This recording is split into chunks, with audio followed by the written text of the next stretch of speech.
안녕하세요 여러분. 오늘 들려드릴 이야기는 태국의 한 괴담입니다. 이 이야기는 특히 중고등학생들에게 교훈이 되었으면 하는 마음에 전해드립니다.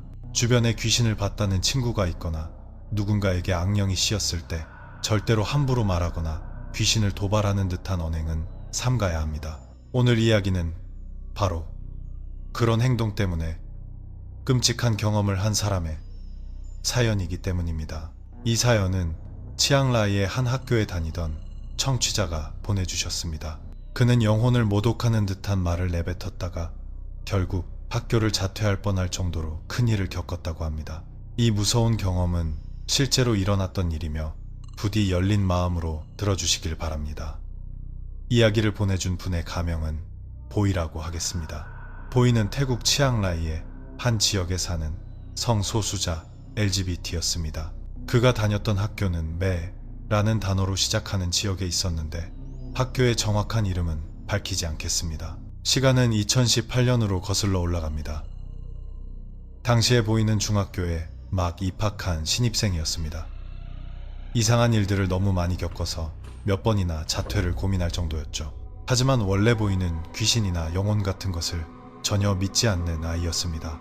누가 그런 얘기를 하면 미신이라느니 말도 안 되는 소리라느니 하며 오히려 면박을 주곤 했습니다. 그러던 어느 중학기 8월 15일이었습니다. 오전 10시쯤 그날 수업은 수영이었습니다. 처음에는 모든 것이 평범했습니다.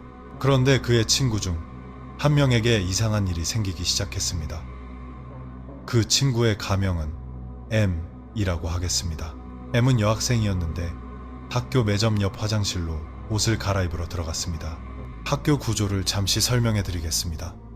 상상 속에서 알파벳 L자를 그려보세요. L자의 위쪽 끝에서 아래로 내려오는 긴 부분의 왼쪽은 학교 건물, 오른쪽은 수영장입니다. 학교 건물 뒤에는 식당이 있습니다. L자의 꺾이는 바닥 부분에는 작은 정자가 있고 그 뒤에는 교사 숙소가 있습니다. 교사 숙소 근처에 바로 그 화장실이 있었고 L자 바닥 부분은 학교 매점, 즉 협동조합이었습니다. 매점 맞은편에는 큰 나무 한 그루가 서 있는 또 다른 건물이 있었습니다. M이 옷을 갈아입으러 화장실로 들어간 직후 갑자기 날카로운 비명이 들려왔습니다. 남자친구들은 이미 모두 수영장에 들어가 있었고 보이만 혼자 밖에 서 있었기에 깜짝 놀라 그쪽으로 달려갔습니다. 그의 절친인 따모이 가명가 M의 몸을 부축해서 나오고 있었습니다. 따모이는 M이 갑자기 미친 듯이 소리를 질렀다며 마치 정신이 나간 것 같았다고 말했습니다. M은 계속해서 중얼거렸습니다. 여자를 봤어. 검은 머리 여자, 긴 머리가 날 쳐다보고 있었어. 따모이의 말에 따르면 M은 긴 검은 머리를 한 여자가 자기를 쳐다봤다고 반복해서 말했다고 합니다. 당시 M은 화장실 칸 안에 혼자 있었습니다. 친구인 따모이는 M보다 먼저 옷을 갈아입고 화장실 밖에서 기다리고 있었죠. 즉, M은 화장실 안에 혼자 있었던 겁니다. 보이는 M을 진정시키며 무슨 일이 있었는지 물었습니다. M, 진정해. 정신 차리고 무슨 일이었는지 말해봐. M은 울먹이며 말했습니다. 옷을 갈아입던 중 자신이 있던 화장실 칸과 옆 칸 사이에 작은 구멍이 있는 것을 발견했다고 합니다. 호기심이 생긴 M은 그 구멍으로 옆 칸을 들여다봤습니다. 그런데 그 순간 창백하고 마른 긴 머리의 한 여자가 고개를 돌려 자신을 보며 섬뜩하게 미소 짓는 것을 보았다고 했습니다. 여자의 얼굴은 깡마르고 캤으며 심지어 자기 이름을 불렀다고 했습니다. M은 그 끔찍한 모습에 정신을 잃고 비명을 질렀던 것입니다. 이야기를 하는 내내 M은 울음을 멈추지 못했습니다. 보이는 M을 그곳에서 데리고 나와 진정시켰습니다. 친구들과 어울리면서 M의 상태가 조금 나아지자 보이와 따모이는 M이 봤다는 그 화장실을 확인하러 갔습니다. 원래부터 이런 이야기를 믿지 않았던 보이는 따모이와 함께 M이 귀신을 봤다는 그 화장실로 향했습니다. 여자 화장실에는 총 5개의 칸이 있었는데 한 칸은 잠겨 있어 사용하지 않는 듯 했습니다. M이 들어갔던 칸은 5번째 칸이었습니다. 보이는 그 칸으로 들어가 옆 칸과의 사이에 정말로 작은 구멍이 있는 것을 확인했습니다. 원래는 수도관이 지나가던 자리 같은데 관이 빠지면서 구멍이 생긴 모양이었습니다. 보이는 그 구멍으로 옆 칸을 들여다보았습니다. 하지만 낡았지만 깨끗해 보이는 변기 외에는 아무것도 보이지 않았습니다. 딱히 무서워 보이지도 않았죠. 위아래 양옆을 샅샅이 훑어봤지만 아무것도 없었습니다. 따모이, 너도 와서 봐봐. 뭐 보여? 따모이도 구멍을 들여다보더니 고개를 저었습니다. 아무것도 없는데? 결국 둘은 화장실에서 나왔습니다. 하지만 원래부터 입이 거칠고 이런 이야기를 믿지 않았던 보이는 화장실을 등지고 돌아서서 큰 소리로 욕을 내뱉었습니다. 에이씨, 이딴 귀신 새끼가 아무것도 없잖아. 진짜면 나와봐. 이 자식아, 왜 내 친구를 겁주고 지랄이야. 부모님이라도 찾냐? 겁이 많은 따모이가 말렸습니다. 야, 보이, 조용히 해.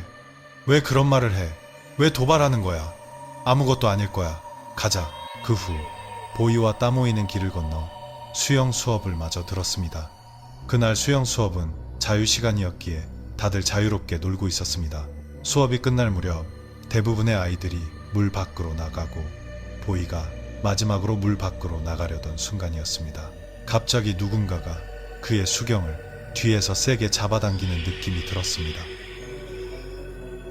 수경은 그대로 끊어졌고 그는 물을 먹으며 허우적거렸습니다. 물에 빠질 뻔했지만 겨우 정신을 차리고 수영장 가장자리를 붙잡고 기어 나왔습니다. 그는 누가 장난을 쳤는지 보려고 주위를 둘러보았습니다. 만약 친구의 장난이었다면 욕을 한 바가지 퍼부을 작정이었습니다. 하지만 주변에는 아무도 없었습니다. 친구들은 모두 반대편에 있었고 대부분 이미 물 밖으로 나가고 있었습니다. 자기가 있던 위치와 친구들이 있던 위치는 꽤 멀었습니다. 장난칠 만한 사람이 주변에 아무도 없었습니다. 그는 서둘러 물에서 나와 샤워를 하고 옷을 갈아입었습니다. 수업 내내 그는 왜 수경이 끊어졌는지 생각했지만 그냥 고무가 낡아서 그랬을 거라고 대수롭지 않게 넘겼습니다. 수업이 끝나고 그는 자전거를 타고 집으로 향했습니다. 집은 학교에서 약 8km 떨어져 있었습니다. 그는 이어폰으로 노래를 들으며 신나게 자전거를 탔습니다. 그런데 그날따라 이상하게 자전거 페달이 너무 무거웠습니다. 마치 누군가 뒤에 올라탄 것처럼 자전거가 묵직하게 느껴졌습니다. 하지만 뒤를 돌아봐도 아무도 없었습니다. 자전거를 제어하기 힘들 정도로 무거운 느낌이 계속되었지만 그는 체인에 기름이 부족하거나 뭔가 기계적인 문제일 거라고 애써 긍정적으로 생각하며 집까지 겨우 자전거를 끌고 갔습니다. 집에 도착한 그는 평소처럼 샤워를 하고 만화를 보고 책을 읽으며 시간을 보냈습니다. 그는 보통 새벽 3시가 넘어서야 잠드는 게임광이었습니다. 그날도 게임을 하다가 자신도 모르게 잠이 들었습니다. 그리고 꿈을 꾸었습니다. 꿈속에는 전혀 무섭지 않고 오히려 아주 아름다운 여자가 나타났습니다. 갈색 점프수트를 입은 그 여자는 꿈속에서 내내 그의 곁에 서 있었습니다. 꿈의 배경은 학교였는데 여자는 그가 무언가를 하려고 할 때마다 방해했습니다. 책을 집으려 하면 손을 쳐내고 물건을 잡으려 하면 밀쳐냈습니다. 꿈속에서 그는 여자에게 아무 말도 하지 않았습니다. 여자의 얼굴은 매우 아름다웠지만 무언가에 단단히 화가 난 듯한 표정이었습니다. 그는 별 생각 없이 있다가 문득 잠에서 깨어났습니다. 그리고 자신이 감기에 걸린 것처럼 온몸에 열이 나는 것을 느꼈습니다. 한밤중에 깨어보니 머리가 어지럽고 몸이 좋지 않았습니다. 시계를 보니 자정이 조금 넘은 시간이었습니다. 평소 새벽 3시에 자던 그가 그날은 유난히 일찍 잠들었다가 깬 것이었습니다. 그는 비틀거리며 엄마에게 갔습니다. 엄마, 머리가 너무 아파요. 몸이 안 좋은 것 같아요. 엄마가 체온을 재보니 38도가 넘었고 거의 39도에 육박했습니다. 엄마는 그에게 무슨 일이 있었냐고 물으며 물수건으로 몸을 닦아주었습니다. 그는 저녁 때까지만 해도 멀쩡했는데 왜 갑자기 아픈지 모르겠다고 대답했습니다. 엄마는 해열제를 주고 푹 쉬라고 했습니다. 하지만 다음날 아침이 되어도 증상은 나아지지 않았습니다. 열은 계속되었고 결국 그는 학교에 전화해 3일간 병가를 냈습니다. 선생님은 그가 평소 성실한 학생이었기에 별말 없이 쉬라고 허락했습니다. 그날 그는 하루 종일 밥 먹고 약 먹고 잠만 잤습니다. 그리고 그날 밤 꿈에 또 그 여자가 나타났습니다. 여전히 아름다운 모습이었지만 환한 표정은 그대로였습니다. 꿈속에서 여자는 그를 계속 따라다녔습니다. 그가 숲속을 걸을 때도 여자는 그의 뒤를 따라왔습니다. 이틀째 되던 날 밤 그는 저녁 8시쯤 약을 먹고 잠이 들었습니다. 그리고 또다시 그 여자가 나오는 꿈을 꾸다가 깼습니다. 현실에서는 15-20분밖에 지나지 않았지만 꿈속에서는 몇 시간을 보낸 것처럼 느껴졌습니다. 밤 9시쯤 잠에서 깬 그는 엄마를 찾았지만 집에 없었습니다. 엄마는 집에서 약 600m 떨어진 이웃의 장례식장에 가셨다는 것을 알게 되었습니다. 그는 엄마를 만나러 장례식장으로 향했습니다. 장례식장에 도착해 조문을 하고 엄마를 찾았습니다. 엄마는 스님들이 독경하는 곳 근처에 앉아 계셨습니다. 이상하게도 그는 장례식장에 들어서는 순간 몸이 좋아지는 것을 느꼈습니다.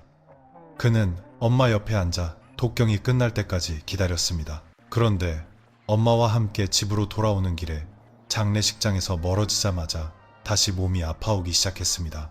장례식장에서는 분명 괜찮았는데 다시 온몸이 쑤시고 아팠습니다. 그날 밤 그는 불안한 마음에 엄마와 함께 잤습니다. 병가를 낸 마지막 날인 셋째 날 아침 증상은 약간 호전되었지만 여전히 몸이 좋지 않았습니다.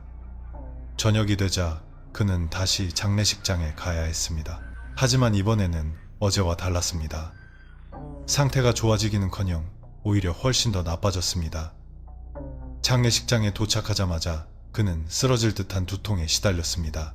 마치 누군가가 손으로 자기 머리를 으스러뜨리려는 것처럼 끔찍한 고통이었습니다. 그의 모습을 본 엄마는 심상치 않다고 느꼈습니다.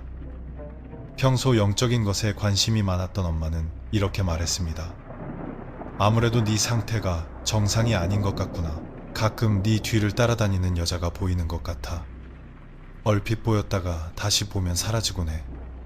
혹시 어디서 뭘 가져온 거 아니니? 그는 깜짝 놀라 물었습니다. 여자요?